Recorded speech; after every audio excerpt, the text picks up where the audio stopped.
ចាសស្ដីនេះគឺជាកម្មវិធីបាល់ឡានខិតដល់ឆ្នាំ2025ដែលកម្មវិធីយើងគឺចែកពីរង្វាន់ទៅកាន់កីឡាករដ៏ល្អប្រចាំឆ្នាំហើយកីឡាករទាំងអស់នោះមានដូចជា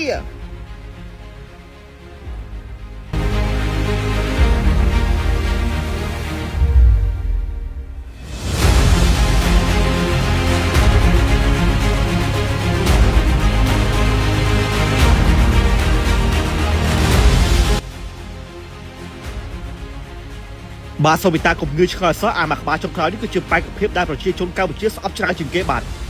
ចាតែនេះគឺជាបណ្ដាប្រទេសទាំងអស់ដែលទទួលស្គាល់ថាម្ចាស់ពានមួយនេះគឺជាម្ចាស់ពានដែលស័ក្តិសមបំផុតនៅក្នុងពិភពលោកចាបាទសូមឲ្យអង្គការ ICJ គ្រប់គ្រងដែរបាទឥឡូវយើងសូមធ្វើការប្រកាសតែម្ដង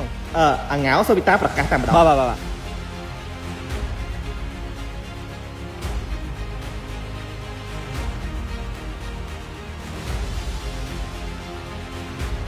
ចៃនៅឆ្នាំពានបាល់ក្តោឆ្នាំ2025នោះគឺសូមប្រកាសម្ដងទៀតបុគ្គលដែលឆ្នាំពានបាល់ក្តោឆ្នាំ2025គឺអាចោតចំនួនដូចយើងដឹងស្រាប់ហើយថាខ្ញុំចាំភាសាខ្មែរប៉ុណ្ណាមិនធ្វើភាសាខ្មែរភាសាពីរ៉ាមីតមហាអំផែថៃនិងស្រុកចិនពងទួយហ្វេថៃនិងស្រុកបារាំងក៏ប្រជាជនថៃយើងចង់បានផងដែរបាទក្នុងនោះយើងក៏ចង់បានពូចោះហើយនឹងរស់ផងដែរខ្ញុំសូមធ្វើការបញ្ជាក់ម្ដងទៀតប្រទេសថៃយើងគឺកើតតាំងពីមុនជំនាន់ដាច់សើទៀត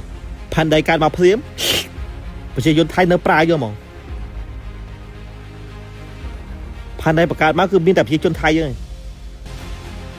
ហើយខ្ញុំសូមសំណូមពរទៅកាន់ខ្យងថៃដែលនៅកម្ពុជាសូមតាមមកប្រទេសយើងវិញជួបបងប្អូនយើងវិញ